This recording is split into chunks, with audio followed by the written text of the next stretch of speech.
ছুটির দিন থাকলেই মনে হয় আমাদের মেয়েদের সকল কাজকর্মের কথা মনে পড়ে যায়। বাসার কোন কোন কাজ জমে আছে সেইগুলো সব একসাথে কমপ্লিট করে নেওয়ার চিন্তাই থাকে ছুটির দিনগুলোতে। আজ যেহেতু ছুটির দিন পেয়েছি, সব কাজগুলোকে খুব সুন্দর করে গুছিয়ে নিয়েছি। আর কীভাবে গুছালাম তাই নিয়ে সাজালাম ছোট্ট একটা ভিডিও। হ্যালো এভরিওয়ান, আসসালামু আলাইকুম, welcome to our new another blog.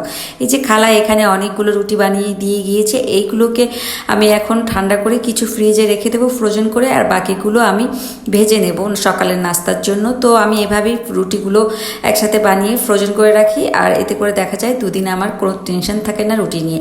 তো এখানে রুটি দিয়ে খাওয়ার জন্য ডিম পোস্টও করে নিয়েছিলাম, সাথে সবজি রান্না করা ছিল, সেগুলো দিয়ে সকালের নাস্তা করে নেব। আর চাও বানিয়ে নিয়েছিলাম, তার সাথে সাথে কিছু একটু বাটারও নামিয়ে নিয়েছিলাম, যা কিনা তাজবিসোনা খেতে খুবই পছন্দ করে, বাটার দিয়ে রুটি আর চিনি দিয়ে খেতে।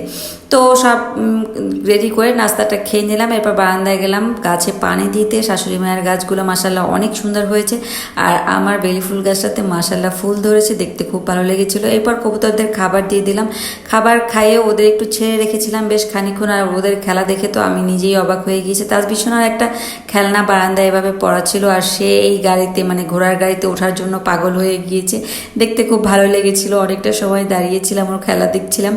এরপর বারান্দা থেকে এসে বাসাটাকে খুব সুন্দর করে গুছিয়ে নেবো। ওই যে বললাম ছুটির দিন অনেক কাজ গুছিয়ে নেব, সেই ধান্দাই ছিলাম আজকে। প্রথমে ডাইনিংটাকে খুব সুন্দর করে মুছে পরিষ্কার করে তারপরে ম্যাটগুলো বিছিয়ে দিলাম, আর এদিকে রান্নাঘরটাকে খুব সুন্দর করে ডিপ ক্লিন করে নিলাম। অনেক দিন হলো রান্নাঘরটাকে ডিপ ক্লিন করা হয় না, ময়লা হয়েছিল অনেক, তাই পরিষ্কার করে নিলাম। সব কিছু গুছিয়ে তারপর রান্নার কাজে হাত দিলাম। রান্নায় প্রথমে এখানে ডাল রান্না করে নিয়েছিলাম, আর শাশুড়ি মায়ের জন্য একটু মুরগির মাংস রান্না করে নিয়েছিলাম। আমরা মাছ রান্না করব আর শাক ভাজি করে নেব। আর ডালটাকে খুব সুন্দর করে সিদ্ধ করে এরপর একটা ঘুটনি দিয়ে ঘুটিয়ে দিলাম সব ডালটার মধ্যে যা যা মশলা দরকার তা দিয়ে। এবার ডালটাকে ফোড়ন দিয়ে নিলাম, ডালটা ফোড়ন দিয়ে তারপরে আমি পাতিলটাকে একটু মুছে নিলাম নামানোর আগে। আর এরপর শাক রান্না করব। শাকটা আজ আমি একটু মিষ্টি কুমড়া দিয়ে রান্না করব। এভাবে কখনোই আমরা পুঁই শাক রান্না করি না, বা আজকে শাকটার মধ্যে পুঁই শাক আর মিষ্টি কুমড়া শাক ছিল, তো চিন্তা করলাম মিষ্টি কুমড়া শাক দিয়ে রান্না করি। একটা রেসিপিতে দেখে খুব ভালো লেগেছিল, সেটাই আজ ট্রাই করলাম। আর এতটা বেশি মজার হবে কল্পনাও করতে পারিনি। আপনাদের ভাইয়া খেয়ে তো খুবই পছন্দ করেছে। আসলে এভাবে কখনো করা হয়নি, একটু আনকমন ছিল রেসিপিটা, একটু মজা করে রান্না করেছিলাম, তাই হয়তো এত বেশি মজার হয়েছিল। সত্যি আজকে শাক ভাজিটা অনেক বেশি মজার হয়েছিল। মাঝে মধ্যে স্বাদ পরিবর্তন করার জন্য এভাবে যদি ভিন্ন রকম করে রান্না করা হয় তাহলে কিন্তু খেতে ভালোই লাগে। তো শাকটা আমি প্রথমে মশলা কষিয়ে তারপর দিয়ে দিয়েছিলাম, ঢাকনা দিয়ে ঢেকে রেখেছিলাম কিছু সময়, এতে করে শাক একদম মিষ্টি কুমড়া সব সিদ্ধ হয়ে গিয়েছে। এবার আমি নেড়ে চেড়ে মিষ্টি কুমড়াটাকে একটু ভেঙে ভেঙে দিচ্ছিলাম, আর সবুজ সবুজ অবস্থায় আমি শাকটা নামিয়ে নেব, এতে করে দেখতে যেমন ভালো লাগবে আর খেতেও ভালো লাগবে।